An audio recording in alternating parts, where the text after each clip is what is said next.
In today's second reading from the letter to the Hebrews, Abraham is praised for his faith.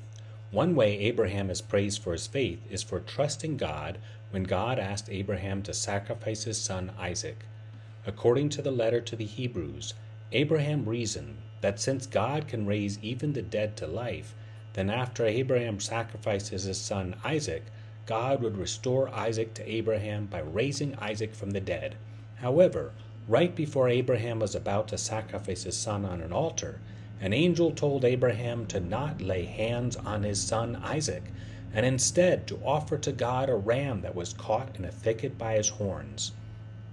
Through faith, Abraham had vision of a reality that would come much later, the reality of God raising a son from the dead, in this case God's own Son, Jesus Christ.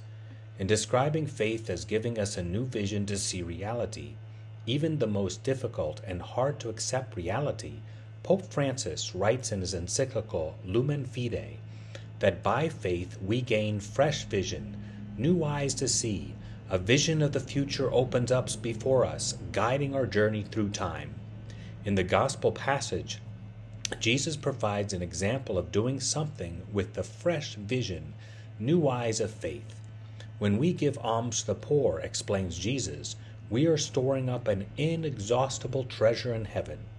And commenting on this passage, St. John Chrysostom, cited by Bram Petrie, exhorts us to see those who are poor with new eyes of faith.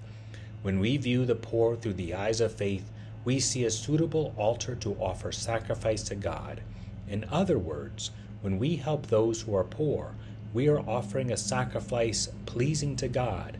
This means, states Petrie, every poor person to whom you give alms is kind of like a living altar, a living representative of Jesus Christ. When we give alms, when we help the poor, may we do so from the perspective of faith, by seeing the poor as an altar, the altar of Jesus Christ, who offers himself to God for the salvation of the world.